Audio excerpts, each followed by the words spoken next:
Assalamualaikum warahmatullahi wabarakatuh. Anak-anakku yang saya cintai, pada pagi hari ini mari kita bersama-sama mempelajari salah satu pembahasan yang sangat bermanfaat untuk kita semua. Terutama dalam kehidupan sehari-hari, karena perilaku ini termasuk daripada ciri seorang yang beriman kepada Allah. Yaitu apa? Sikap ikhlas, sikap sabar, dan sikap pemaaf. Insya Allah nanti kita akan bersama-sama mempelajari tentang sikap-sikap ini yang kemudian kita kaitkan dengan Al-Quran dan hadis, kemudian kita mengambil pelajaran atau kandungan-kandungan yang ada di dalamnya.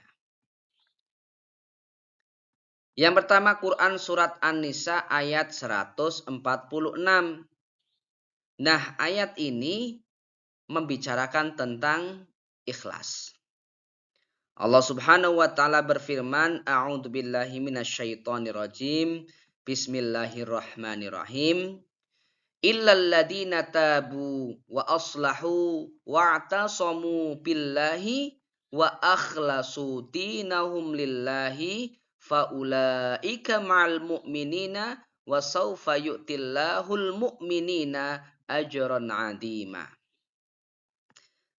Artinya, kecuali orang-orang yang bertaubat dan memperbaiki diri dan berpegang teguh pada agama Allah dengan tulus menjalankan agama mereka karena Allah, maka mereka itu bersama-sama orang yang beriman dan kelak Allah akan memberikan pahala yang besar kepada orang-orang yang beriman.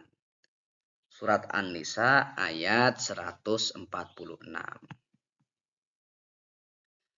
Kemudian Quran surat Al-Baqarah ayat 153 dan Quran surat Ali Imran ayat 134. Alladzina yunfikuna fis sarra'i wad-dharra'i wal kadiminal ghaidha wal 'afina 'anil nasi wallahu yuhibbul muhsinin. Artinya, yaitu orang-orang yang berinfak baik di waktu lapang maupun sempit, dan orang-orang yang menahan amarahnya dan memaafkan kesalahan orang lain, dan Allah mencintai orang-orang yang berbuat kebaikan. Surat Al-Imran ayat 134. Ayat ini membicarakan tentang sikap memaafkan. Kemudian selanjutnya Allah Ta'ala berfirman, Ya ayyuhalladzina amanusta'inu bisabri wassalati innallaha ma'as-sabirin. Artinya, wahai orang-orang yang beriman, mohonlah pertolongan kepada Allah dengan sabar dan salat.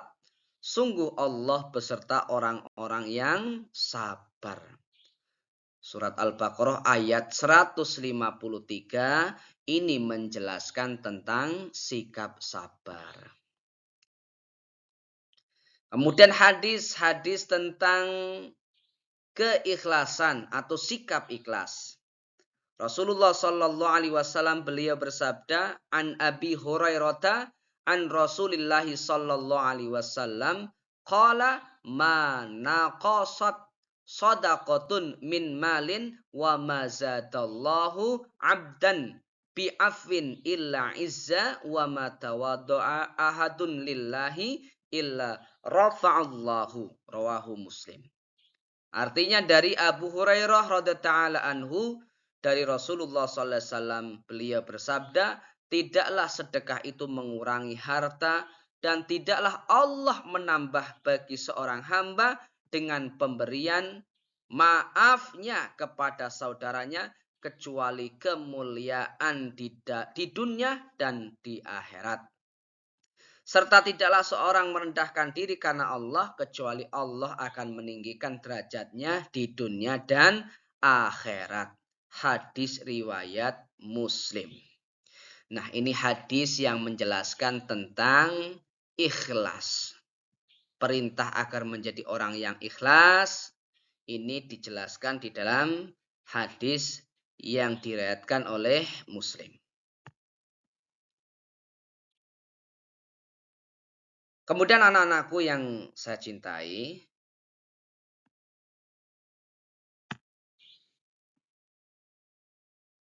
hadis tentang pemaaf. Sebagaimana Rasulullah Sallallahu Alaihi Wasallam, beliau bersabda, qala Rasulullah Sallallahu Alaihi Wasallam, ala adullukum ala akramil akhlaqin fid dunya wal akhirah an ta'fu amman zalamaka wa tasila ma qata'aka wa tu'tiya man haramak. Rawahul Baihaqi. Yang artinya, sahabat Ali radhiyallahu anhu berkata, Rasulullah sallallahu alaihi wasallam bersabda, maukah kalian aku tunjukkan akhlak yang paling mulia di dunia dan di akhirat? Memberi maaf orang yang mendolimimu, menyambung silaturahmi orang yang memutuskanmu, dan memberi orang yang menghalangimu. Hadis riwayat Baihaqi. Anak-anakku semuanya yang saya cintai, kemudian selanjutnya kita akan menjelaskan kandungan yang terdapat di dalam Al-Quran ataupun di dalam hadis. Yang pertama kandungan surat An-Nisa ayat 146 dan kandungan surat Al-Baqarah ayat 153. Di sini Allah Ta'ala memberi pahala yang besar dan menempatkan orang-orang munafik yang bertaubat dan memperbaiki diri sebagaimana tempat orang-orang mukmin di surga. Kemudian amal perbuatan manusia harus dilakukan dengan ikhlas karena Allah tanpa adanya rasa pamrih dan riya atau pamer. Karena keikhlasan inilah amal perbuatan manusia diterima oleh Allah Subhanahu wa ta'ala dan diberikan pahala yang besar. Kemudian kandungan surat Al-Baqarah 153. Allah memerintahkan orang-orang yang beriman untuk menjadikan sholat dan sabar sebagai penolong dalam menghadapi cobaan kehidupan. Kemudian dalam menghadapi cobaan dan kesulitan hidup, Allah Subhanahu wa ta'ala yang diberikan kepada manusia ketika diuji dengan kesulitan, maka orang-orang yang beriman hendaknya menyertakan Allah dalam mengatasinya.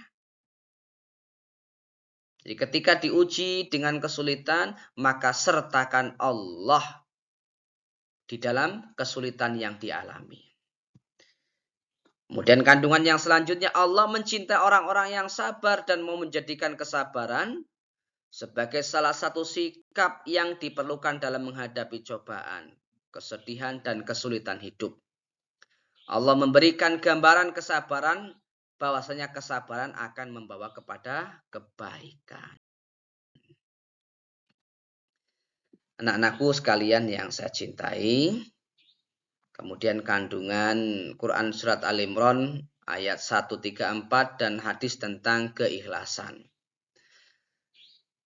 Kandungan yang pertama, orang yang mengaku bertakwa harus membuktikan diri dengan membiasakan diri menafkahkan hartanya di jalan Allah, baik dikala memiliki harta, kelebihan harta, maupun ketika tidak memiliki kelebihan harta. Kemudian kandungan yang kedua, Allah menyanjung orang-orang yang mampu menahan amarah dan bersedia memaafkan kesalahan orang lain. Dan yang terakhir, Allah memerintahkan orang-orang yang bertakwa untuk berbuat kebaikan kepada orang yang pernah berbuat salah atau menyakitinya. Nah, anak-anakku semuanya saya cintai, kandungan hadis tentang ikhlas.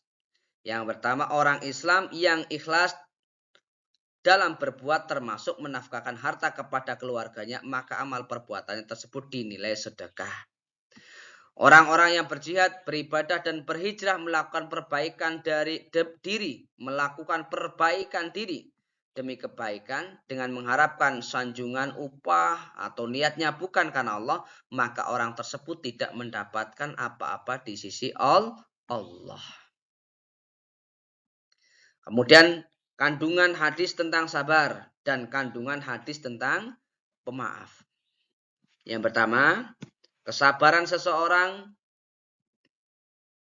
akan semakin meningkat apabila dia berusaha meningkatkan kesabaran dengan berperilaku sabar dalam menghadapi permasalahan hidup.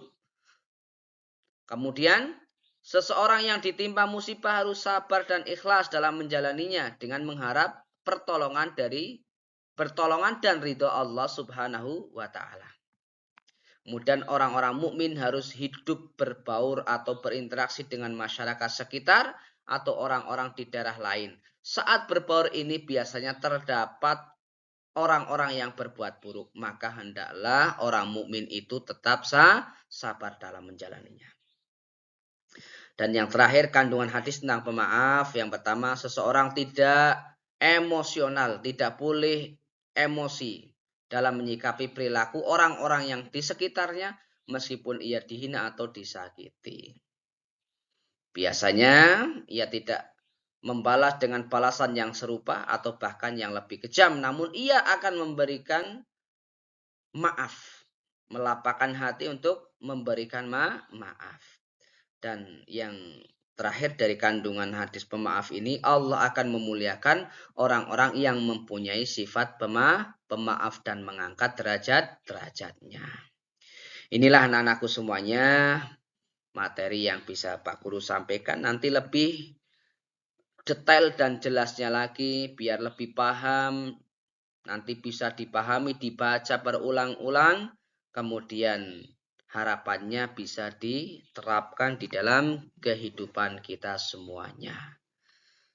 Demikian, marilah pelajaran kita tutup dengan bacaan hamdalah alhamdulillahirabbil alamin. Assalamualaikum warahmatullahi wabarakatuh.